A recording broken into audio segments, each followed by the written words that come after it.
Life is getting harder if you want to go to United States with visa.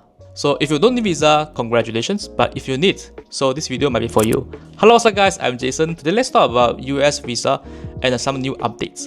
So as you know, Donald Trump administration just kicked in with a lot of new rules and regulations to basically restrict people for going to United States, either for study, for businesses, or even for tourism.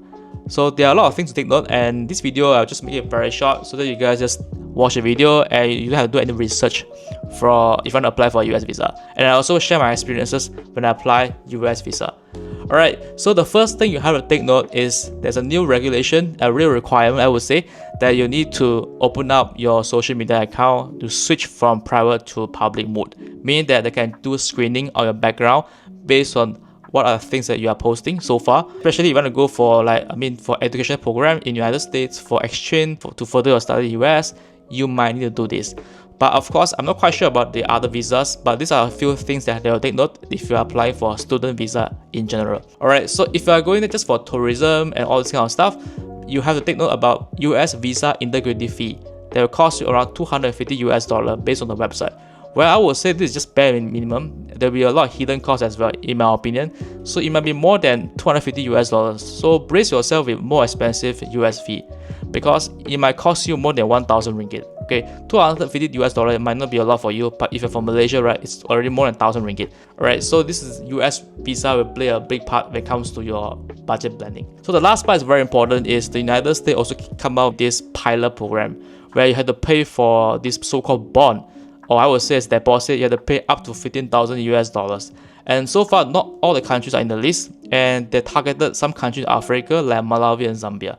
And the reason is that they want to curb some kind of visa overstayers, and they target these two countries. And I'm not sure about there be new countries in the list. So these are the two countries that they just marked or pointed: Malawi and Zambia. So the maximum is 15,000 US dollars. But if you're not from this country, you don't have to. We have to brace ourselves in the coming years or months. There might be new country join the list. So if you are in the list, you have to brace yourself. If you want to apply for B1, B2 visa, you might have to go for an interview, and after that you have to pay for up to 15,000 US dollar as a bond or deposit. So once you leave United States, you can get back your deposits. Okay, that's what they say in the website. So I'm not quite sure about the hidden rules and so on. And for information, I will share with you my interview experiences when I was in Singapore. And it's quite straightforward. You have to make an appointment where you have to go to this US embassy, and they'll just ask you a couple of questions like, why are you going there, for what? And basically just take around 5 to 10 minutes. Okay, if they don't have any questions to ask. And it also depends on the interviewer actually. So for my case, it was less than just 3 minutes and just let me go.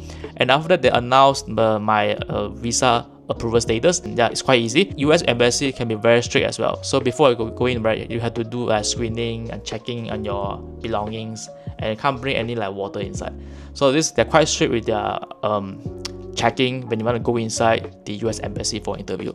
So you can't even take photos around the US embassy as well, based on the time when I was in Singapore. Okay, I'm not sure about other countries. I think it's the same. Right, so these are things that I have to take note, and you have to fill in the information accordingly.